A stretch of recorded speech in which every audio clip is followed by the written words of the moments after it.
Assalomu alaykum aziz tinglovchi. E'tiboringizga Qamchibek Kenjaning Lavz hikoyasini havola etamiz. Kech kuzda oddiy tumov bahona yotib qolgan Dehqonboy akaning dardi sekin-asta og'irlashib, ko'klamda battar iskanjaga oldi. Otasiga dori istab tuman markaziga borgan odil jurnalist Karim Ahadni Toshkentga kuzatish munosabati bilan temir yo'l bekati biqinidagi choyxonada uyushtirilgan ziyofatga tasodifan qo'shilib qoldi. Ulfatlarga bozorda ro'para kelib, xaltalarini ko'tarishib yurdi. Ko'chaga chiqishganda ular bilan xayrlashmoqchi edi. "Yur, o't-po't yoqisharsan" deb qo'yarda qo'ymay boshlab ketishdi. Yoronlar dasturxonni shunday hafsala bilan tuzashdilarki, bu oshxo'rlik emas, haqiqiy bazmu jamshid edi. Karim Ahadning do'stlari turli soha egalari: savdogar, tergovchi, soliqchi, qassob, do'kondor, tadbirkor, xullas qo'rli shudli yigitlar edi. Ayrimlari Karim Ahaddan 1-2 yosh katta ham edi. Ulardan 4-5 yosh kichik mo'mingina Odil uchun ana shunday so'zi ham o'zi ham butun boobro' odamlar bilan bir dasturxon atrofida o'tirish allanechuk sharaf edi. O't yoqib, ul-bul tashib, o'choq bilan so'ri oralig'ida qatnab yurgan Odilning bir ko'zi, bir qulog'i o'shalarda edi. Karim Ahad kimga gapirsa o'shaning og'ziga qarab, boshi bilan tasdiqlab, ma'qullab o'tirardi. Poytaxtday joyda ishlaydigan jurnalist ham shunaqa kam gap bo'ladimi deya ta'jublanardi u. Ayniqsa havolanish uning tabiatiga tamoman begonaga o'xshardi. Iyib erib ketdi chog'i nihoyat uning ham tili yechildi. 3-4 kun avval bo'lim mudirligi lavozimiga o'tkazilgani shunga. 5-10 ta ko'ngil yaqinlarga bir cho'qim osh qilib berish niyati borligini oshkor etdi. Yoronlar qutlovni yog'dirib yuborishdi-ku. "Agar xohlasang do'st, biz borib xizmat qilamiz o'tirishingga", dedi Botir hayajon bilan Karim Ahadning kiftiga urib.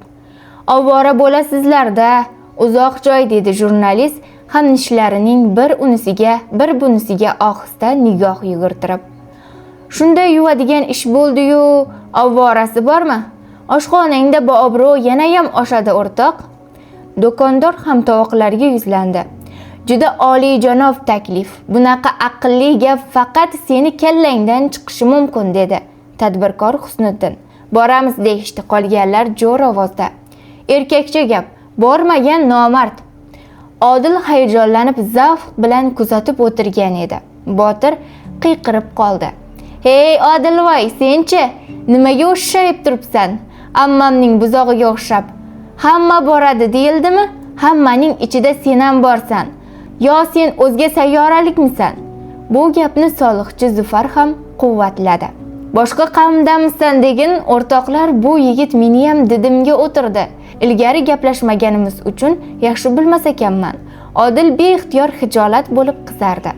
"Mayli, o'ylab ko'rsin", oraga tushdi Husniddin. "Nimasini o'ylaydi?" kesdi uni Ro'ziboy va Odilga. "Boshida do'ppisi bor. Ammo do'pp kiyishni ham qonun qoidasi bor. Og'ayni chalish daladagi qo'riqchiga qopqoq qilib qo'yiladi."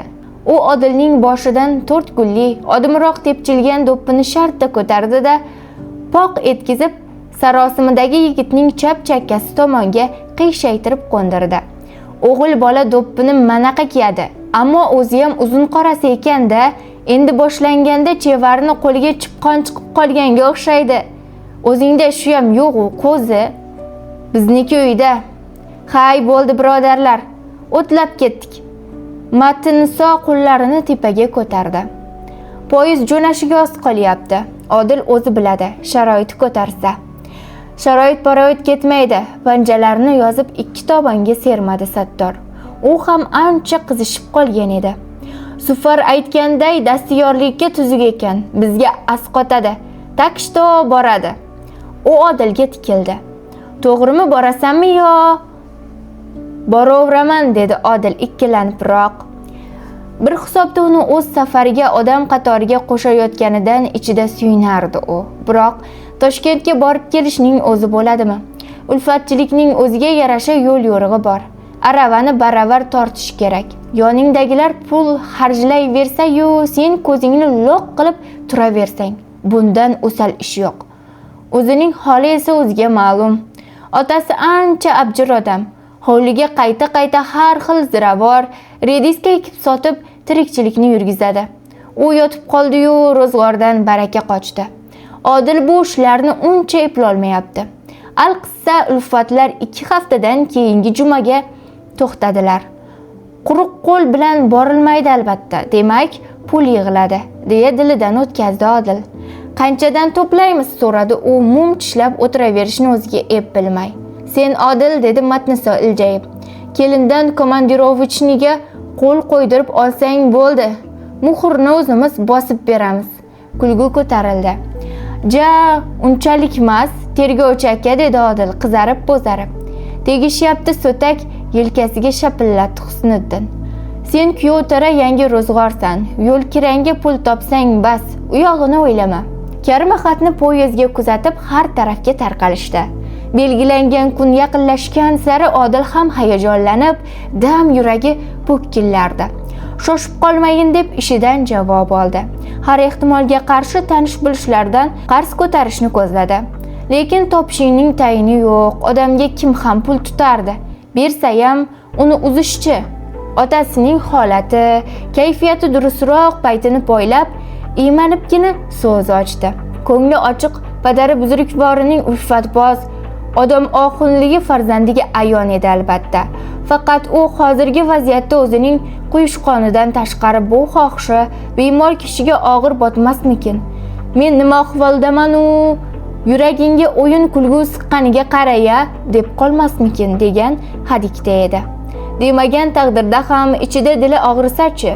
Shu sababdan ming istihola bilan gapiga izoh bera boshladi.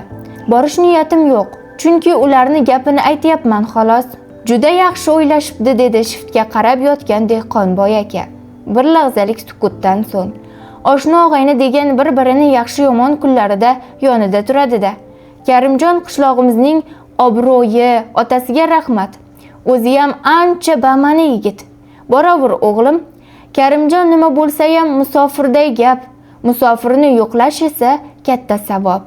1-2 kun turib qolishimiz mumkin deyishyapti. Siz mendan tashvishlanma o'g'lim. Odilning gapini bo'ldi ota. Tuzukman. 1-2 kun nima degan gap? Safarlaring bexatar bo'lsin.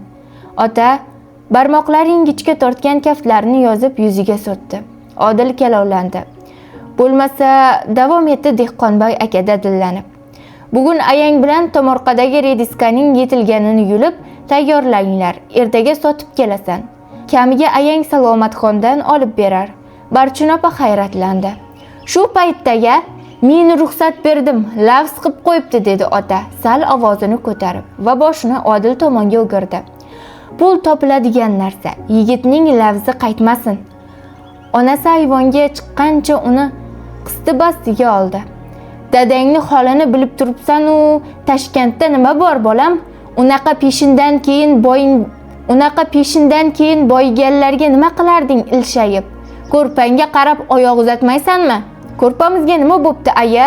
Shu bo'yi o'tib ketamizmi? Bizga ham Xudo berib qolar. Odil kelishgan kuni o'tgan galgi choyxonaga vadalashilgan muddatdan yarim soatcha ilgari yetib bordi. So'zining ustidan chiqayotganidan boshi osmonda edi. Axir otasi qo'y o'g'lim deyishi mumkin edi-da. Bir chetdagi chorpoyada dam-badam devordagi g'ijjak g'ilofini eslatuvchi misrang osma soatga nazar tashlab, choydan xo'plab o'tirdi. Belgilangan muhlat 4 ham bo'ldi, o'tdi ham. Karima xatning qadrdonlaridan esa darak yo'q edi. Odilning 2 ko'zi yo'lda. Endi kelib qolishar, hozir kelib qolishar deb o'tirardi.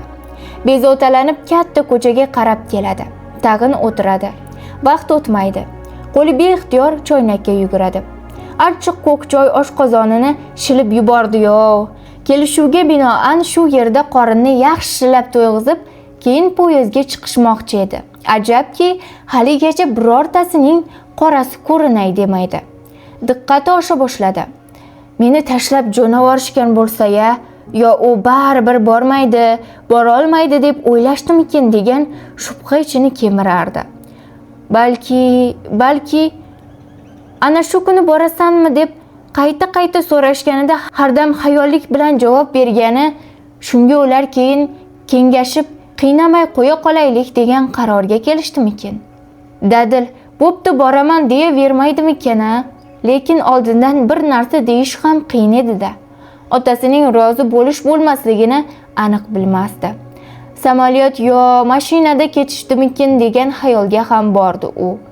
Jo'naydigan vaqt yo reja o'zgarib qolgan bo'lsa, uni ogohlantirib qo'yish yodlaridan ko'tarildimikin?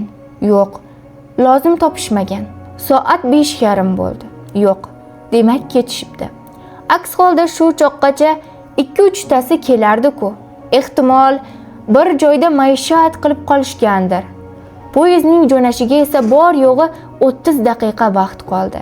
Birdan esiga bilet muammosi tushib bekatga chopdi. Hayhotday binoning bir burchagidagi kassa degan tirqishga boshini suqdi. Toshkentga siz uchun topib beramiz yaxshi yigit dedi pattach qiz jilmayib. U ham Odilning ahvolidan boxabardek tuyulib ketdi. Bunga sayin yigit asabiylashdi. Biletni oldi hamki ulfatlar kelishmadi. Birortasi ham. Demak, ketishgan. Odilning tarvuzi qo'ltig'idan tushib orqaga qaray vagonga chiqdi. Bir ko'ngli qaytib boray ham dedi-yu, yana ikkilandi. Shuncha gap so'z ovoragarchilikdan keyin uyga nima deb kiradi? Meni laqillatishayapti deydimi? Toshkentga umrida bormagandi. Shuni o'ylab sal diltang bo'ldi. So'ng so'rab Makkani topishgan-ku, hozir hamma yerda kirakash mashina to'lib yotibdi. Ayniqsa poytaxtday joyda bu narsa muammo bo'lmas deb o'ziga tasalli berdi. Kelasi bilan xayoli qochib, uning ustiga temir g'ildiraklarining besaranjon vahimali taraqa-turuqidan uxlaganday ham bo'lmadi. Qoyil, o'g'il bola deysa kerak. Shu xayol unga taskin berardi. Aytganday, poyezddan tushishi bilan kirakashlar o'rab qo'ltig'idan ko'targanday oyog'ini yerga tekkizmay bekatga yetkazishdi. Tamadi qilgani ham imkon berishmadi. Oqsariqdan kelgan chapdas yigitcha Damazni keng, ammo ulov tizg'in ko'chalarni g'izillatib haydab ketdi. Odil ikki tarafdagi bir-biridan purvuqor binolarga, yap-yangi ko'priklarga, yo'llarga angrayib boqardi. Poytaxtda hash-pash deguncha yigitcha baland, uzundan uzun, deyarli derazalardan iboratdek ko'rinuvchi bino ro'parasida mashina to'xtatdi. Siz aytgan joy shu-yerda. Aka kiraverishdagi militsiyaga uchratsangiz, tanishingiz qayerdaligini aytib beradi. Tushuntirdi u va Odilning qo'lidan pulni yulib olib, yana shiddat bilan mashinani surib ketdi. Odamgarchiligi durust, lekin juda shitob ekan zang'ar. Ko'ngildan o'tkazdi Odil. Shamolday uchib borayotgan Damas ortidan bir zum qarab qolarkan. Qoida-poyda bilan zig'ircha ishi yo'q-ey. Odil u yoq bu yoqqa alangladi. Oshxonaga o'xshagan joy ko'ziga chalinmadi. Mayli, Karim Ahadni topsinchi, ehtimol hamma shu yerdadir. Bino yo'lagidagi militsiya ko'rsatmasi bilan devordagi jadvaldan Karim Ahadning telefon raqamini topdi-da, katta ro'yxatda ham qishlog'ining ham ism sharifini ko'rib, yuragi yana bir hapqirib oldi. Burchakda osig'liq qora apparatga cho'zildi. Karimjon aka, men keluvdim, Odilman, Anjandan. Hozir tushaman. Odil sal chetga chiqib, aylanadigan temir to'siqdan yonbosh bilan qisilib kirib chiqadigan turli toifadagi shoshqin odamlarni kuzata boshladi. Ular bir-birlarini yaxshi tanimaydiganday boshlarini xiyol qimirlatib, faqat yaxshimisiz degan bir kalom bilan so'rashib o'tib ketishardi. Qisqa fursatda yo'lakda Karim Ahad ko'rindi. Uning yirik ko'zlari yanada kengayib charaqlardi. Boshqalar qani so'radi, Karimjon quchog'ini ocharkan. Endi kelib qolishar, men ular bilan xabarlasha olmay o'zim poyezdga chiqdim. Mayli, xonada gaplashamiz, qani yuring. Mehmonning esa qorni tatalardi. Qo'qon bekatida tog'ora ko'tarib chiqqan juvondan olib yegan 4 dagina kartoshka somsa poyezd yarim yo'lga yetmasdanoq qornini sidirib, boyaqishning ichaklarini ship-shiydam qilib bo'lgan edi. Sizni ishdan qoldiraman-da, yaxshisi birorta sherik bo'lsa, bozor o'char qilib choyxonada oshga taraddu ko'rib turardik. Devzira olib kelgandim, 3 kilocha. Juda yaxshi, yetadi. Karim Ahad Odilga Yoqubjon ismli hamkasbini qo'shib berdi. To'g'rirog'i Odilni unga tirkab qo'ydi. Bo'ydoq, qoshlari tutash, to'ladan kelgan bu yigit ham andijonlik ekan. Guruchning daragini eshitib suyunib ketdi. Bir siqim kaftiga olib sinchiklab ko'rdi. O'zi ham qora qiltiriq shekilli malades, shunga boshimiz qotib turuvdi. Boy kechiknikimi yo butaqaranikimi? Boy kechikniki, maqtashdi-yu. Yashang aka, Odilning yelkasiga qoqdi Yoqubjon. Ular bozorga kirishdi. Ko'proq Yoqubjon pul xarjlardi, lekin Odil ham sherigi hay-haylasa-da qarab o'tirmasdi. Otasining ta'kidi quloqda edi. Yunusobodning bir chekkasidagi shinam choyxonasi u qadar hashamatli bo'lmasa-da fayzli. Eng muhimi, katta qatnov yo'lida bir muncha ovloqdagi bahavo maskan ekan. Odil Yoqubjonning suyagi buzuqroqligidan uning qozonga egilishini tasavvur qila olmayotgandi. Miyasida oshni o'zingiz damlaysiz deb qolsa-ya, hayajonlanib o'xshata olmasamchi degan fikr g'imirlardi. Hamrohining sabzini shippa-shippa qolipdan chiqarayotganday bir tekis to'g'rashidanoq masala oydinlashdi-yu qo'ydi. U og'ir bir yukdan xalos bo'lganday yengil tortdi. Karim Ahad soat 1larda sheriklari bilan keldi. Ular 4-5 kishi bo'lib, asosan yoshlar, faqat bitta-ikkitasigina sochiga oq oralagan edi. Yoqubjon esa palovni qiyvorgan edi. Mehmonlar taomni ta'riflab, maqtay-maqtay yeyisharkan, Yoqubjon guruch Andijonning devzirasi ekanligini, uni bugungi ziyofat muallifi Karim Ahadning mana shu Shinavanda ham qishlog'i qadrdon ukaxoni Odiljon olib kelgani, uning o't yoqishga ham ustaligini aytib, haqiqatda ham shunday deganday unga jilmayib qo'yardi. Oshxo'rlar, kam bo'lmasangiz otangizga balli deyishardi. Odil esa o'ng'aysizlanib yerga qarardi. Mehmondorchilik havaskorona aksiya, hazil-huzul bilan ko'ngilochar o'tirishga aylandi. Hammaning kayfiyati zo'r, ruhi baland edi. Karim Ahad ham o'zida yo'q edi. Faqat u har zamonda yo'l tarafga qarab o'tirar va engashib Odilga kelishmadi-a deb shivirlab qo'yardi. U yo'lakdagi Melisaga choyxonada manzilni yozib qoldirgan edi. Mehmonlar kuzatilgach, Karim Ahad o'sha gap, ertaga bir Toshkentni aylantiraman dedi. Odilning hamma niyati shunda edi. Illo otasini eslab dili g'ash tortib qoldi. Bir kecha kunduz unga bir necha kunday tuyula boshlagandi. Keyin cho'ntagining ham qo'ri pasaydi.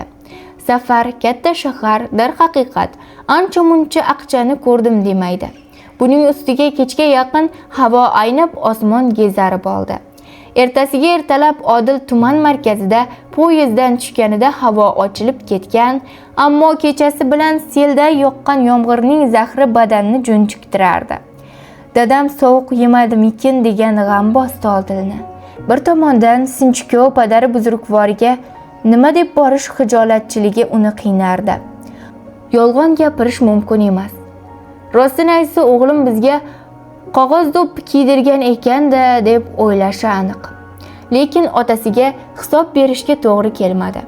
Karavot yonida cho'nqayib erining bilagini uqalab o'tirgan Barchin opa uyqudan uyg'onganday birdan jonlanib, "Dadasi Odiljon keldi" dedi.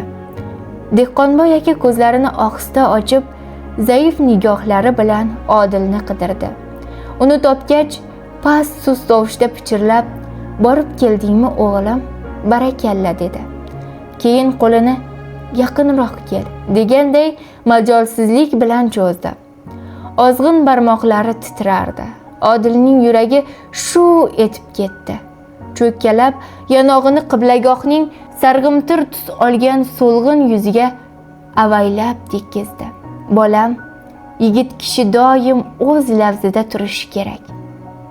Otasi boshqa so'z ayta olmadi.